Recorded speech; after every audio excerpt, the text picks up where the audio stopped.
Hello दोस्तों, नमस्कार। स्वागत है आपका मेरी एक और नई वीडियो में। प्लीज़ दोस्तों मेरी वीडियो को लाइक कर दिया करो और मेरे चैनल को सब्सक्राइब कर लिया करो। माँ, मैं शादी नहीं करूँगी। 1 साल पहले रानी ने संध्याकालीन एलएलबी की कक्षाएं शुरू की थीं। दिन भर नौकरी करने के बाद वो इन कक्षाओं में आती थी। रानी के 1 साल बाद भी यहाँ कुछ खास दोस्त नहीं बने थे, या यूँ कहें कि रानी ने बनाए ही नहीं थे। कई बार आप ज़िंदगी के ऐसे मोड़ पर आ जाते हैं कि जब आपको लगता है कि अब बहुत हुआ, जितने दोस्त बन चुके वही बहुत हैं। नए लोगों के लिए नो एंट्री का बोर्ड लगाकर अब पुराने रिश्तों और दोस्तों के साथ ही जीवन यात्रा में आगे बढ़ रहे होते हैं। यद्यपि इस दौरान मिलने वाले नए लोगों आपको कई बार घमंडी समझ लेते हैं, पर आप इन सबसे निरपेक्ष बने रहते हैं। रानी भी उसी परिस्थिति से गुजर रही थी। बड़ी दीदी की शादी हुई और उसके 2 साल बाद ही उनका संबंध टूट गया। इस सबसे माँ पिताजी लगभग टूट गए थे। उसे खुद भी बहुत धक्का लगा था। कितने मन से शादी हुई थी, लेकिन आज दीदी को देखकर बहुत बुरा लगता है। दीदी अभी तक मानसिक रूप से उस रिश्ते से निकल नहीं पाई थी। दीदी के उस कटु अनुभव का रानी पर बहुत गहरा असर डाला। न दुख के किन क्षणों में उसने संकल्प ले लिया था कि अब वो शादी नहीं करेगी। नौकरी तो है ही, अब केवल माँ पिताजी की सेवा ही उसके जीवन का एक उद्देश्य है। पर संकल्प लेना जितना आसान था, निभाना उतना ही कठिन था। खुद उसको अपने जीवन से कोई शिकायत नहीं थी। नौकरी थी, माँ और पिताजी के लिए समय था, और अब तो वो लॉ भी कर रही थी। पर समाज को चैन न था। पड़ोसी, मित्र, रिश्तेदार सब किसी न किसी बहाने से उस पर दबाव बनाते थे। मौसी की छोटी बेटी की शादी के बाद तो माँ भी अधीर हो गई थी, पर रानी के दृढ़ रूप को देखकर वो भी शांत हो गई थी। माँ लगभग मान चुकी थी कि अब उनकी छोटी बेटी शादी नहीं करेगी, लेकिन फिर भी कभी कभी रिश्तेदारों से मिलने के बाद उनका ब्लड प्रेशर बढ़ जाता था। तब रानी को बैठकर उनको समझाना पड़ता था। हालांकि ये सब उतना आसान नहीं था। खुद रानी पर भी कम दबाव न था। घर के गुरुजी का घर में बहुत मान था। एक बार उन्होंने भी रानी को बहुत समझाया। उनकी बात को मना करना सबसे कठिन था। उनसे तर्क भी लगभग अकाट्य थे। दीदी की शादी को लेकर रानी ने संकल्प को उन्होंने खारिज कर दिया। तुम रोज कार्यालय जाती हो, क्या तुम्हें रोज एक सा अनुभव होता है, या किसी एक दिन के अनुभव के आधार पर तुम कार्यालय जाना बंद कर दोगी? फिर बड़ी बहन के अनुभव के आधार पर तुम अपने जीवन का निर्णय कैसे ले सकती हो? माँ और पिताजी की सेवा के बिंदु पर भी उन्होंने यही कहा कि क्या शादी के बाद तुम्हारा इस घर पे कोई मतलब नहीं रह जाएगा? ये भी तो हो सकता है कि तब तुम माँ और पिताजी की अच्छे से सेवा कर पाओ। तब तुम्हारे पास तुम्हारे पति का भी सहयोग होगा। अब क्या बोलती रानी चुपचाप सुनती रही और बाद में धीरे से बोली कि गुरुजी, मैं सोच कर बताऊंगी। सोचना क्या था, रानी अभी तक अपने संकल्प पर दृढ़ थी, और गुरुजी की बातों ने उसकी सोच को लचीला बनाया। अब अगर कोई शादी की बात करता तो वह गुस्सा नहीं करती थी और वहां से भागती नहीं थी। अपितु बात करती थी, लड़कों के बायोडाटा देखती थी, विचार करती, तब फिर शादी के लिए मना करती। अभी भी वो शादी के लिए खुद को तैयार नहीं कर पाई थी। समय बीतता जा रहा था। एलएलबी का 3रा साल आ गया था।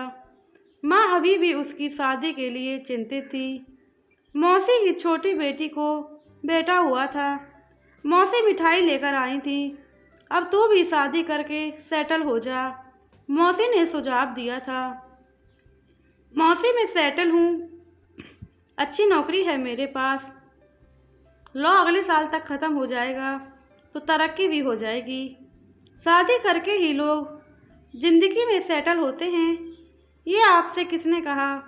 मौसी को झन्नाटेदार जवाब देकर रानी अपने कमरे में आ गई थी। पहले का समय होता तो उसका मूड खराब हो गया होता, पर अब नहीं। गुरुजी की सलाह के बाद वह गुस्सा कम करती थी, पर माँ मौसी के जाने के कई दिनों बाद भी सहज नहीं हो पाई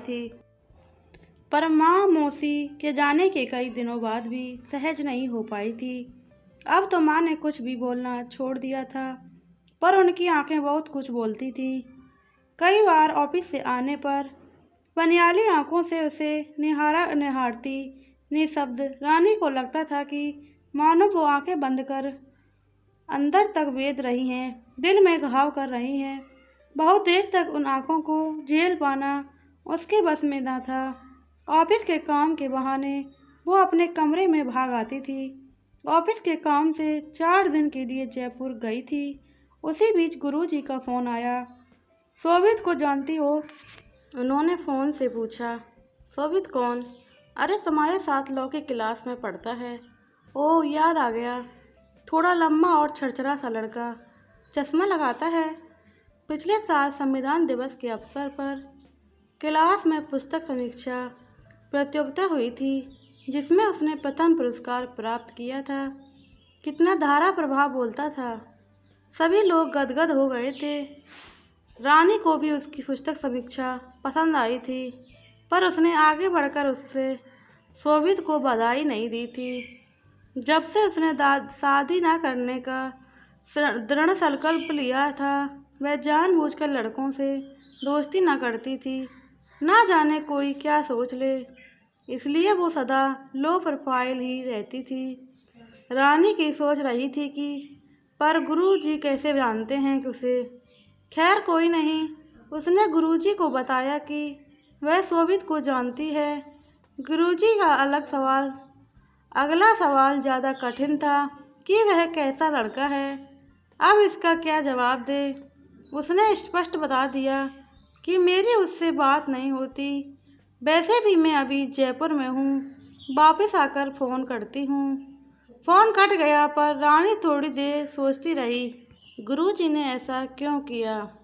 ऐसे फ़ोन करके क्यों कहा? आज तक तो किसी लड़के के बारे में मुझसे कोई राय नहीं ली, फिर इस बार अलग क्या है? रानी को बहुत ज़्यादा इंतज़ार नहीं करना पड़ा।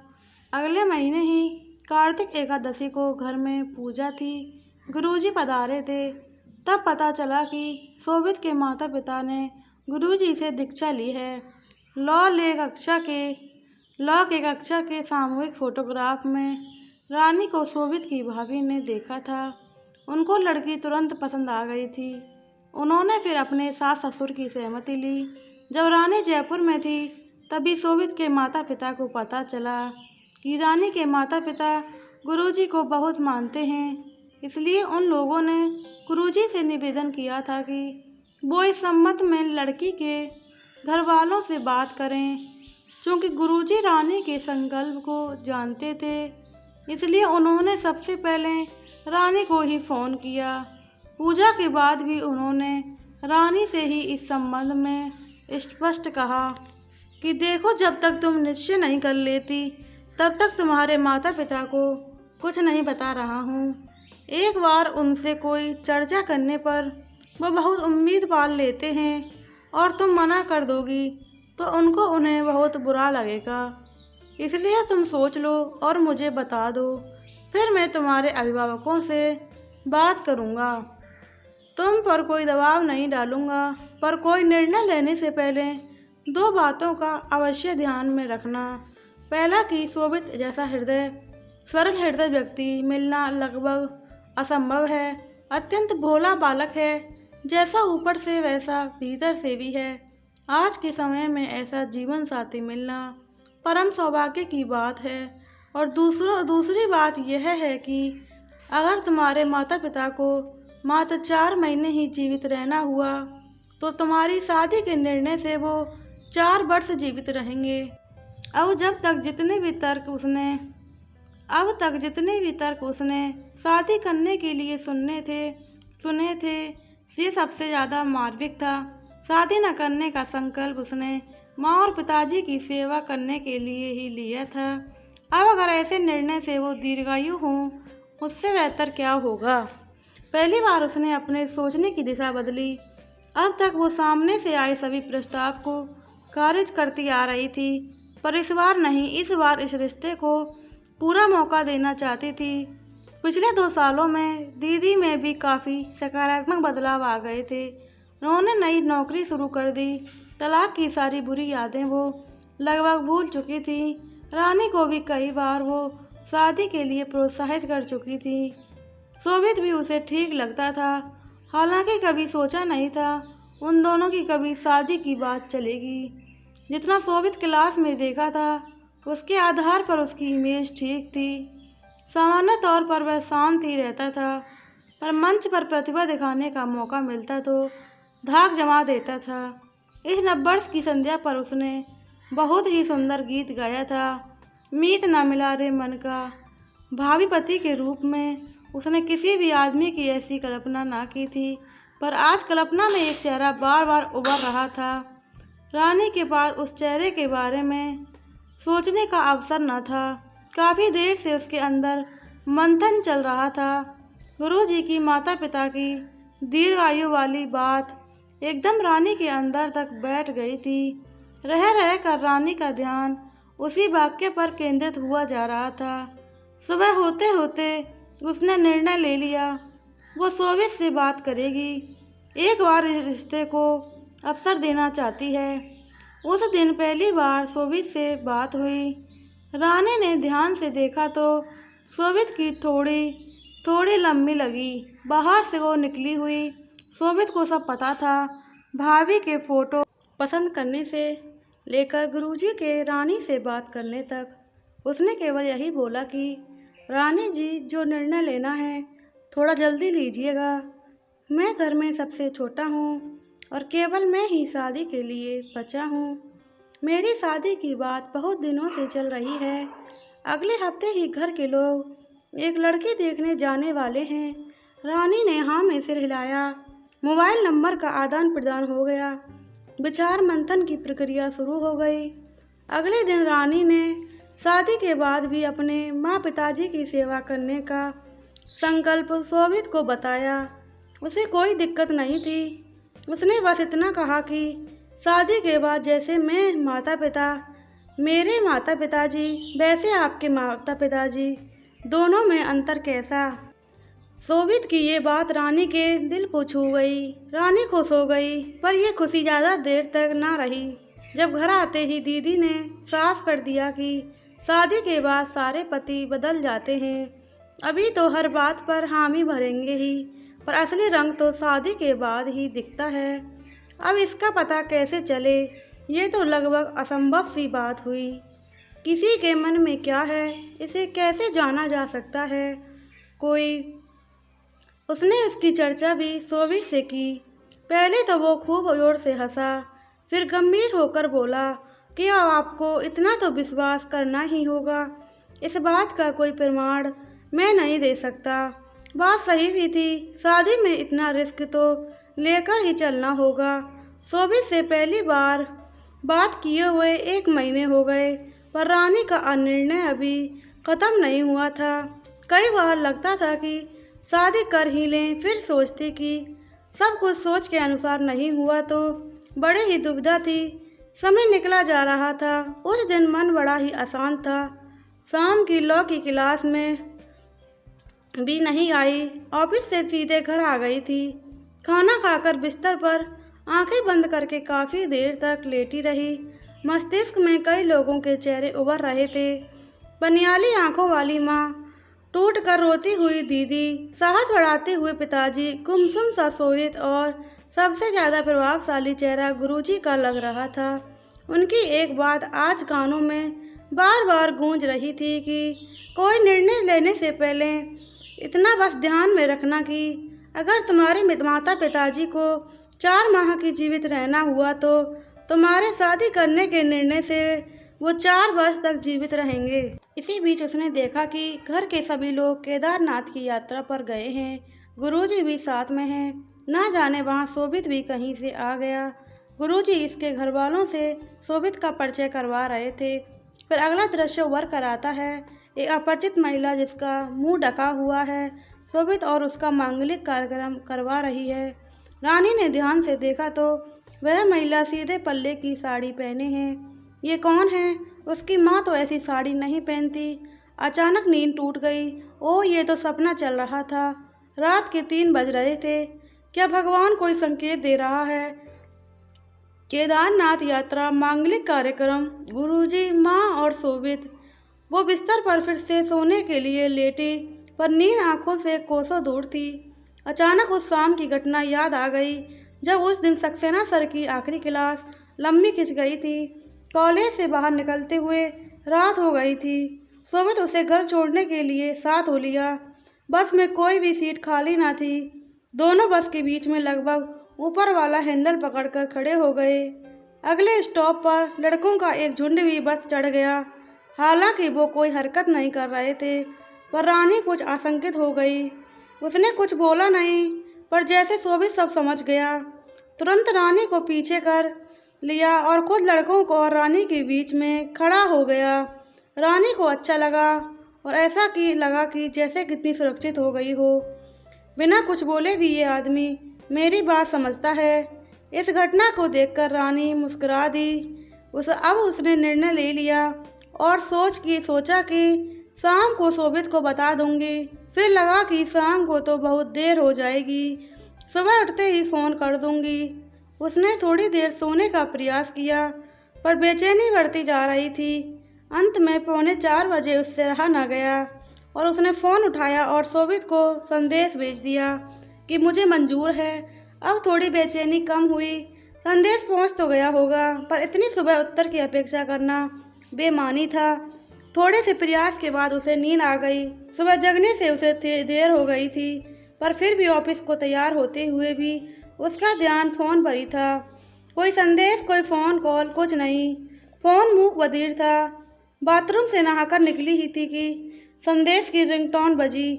रानी ने लपक के फ़ोन उठाया, पर मीना बाजार में छूट का संदेश आया।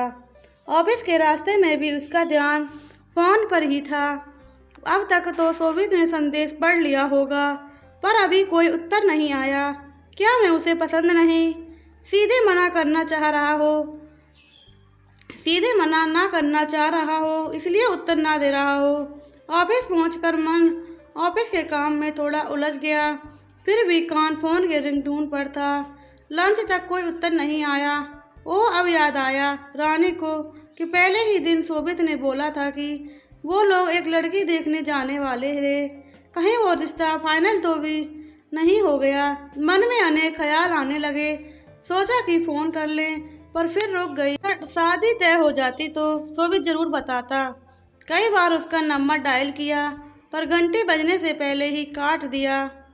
सारी आकांक्षाओं को खारिज करने के बाद भी उसका मन ये नहीं मान रहा था कि अभी तक शोभित ने उसका संदेश ना पढ़ा हो। फिर अभी तक उत्तर क्यों नहीं आया? ऑफिस खत्म होने में अब बस आधे घंटे का समय बचा था।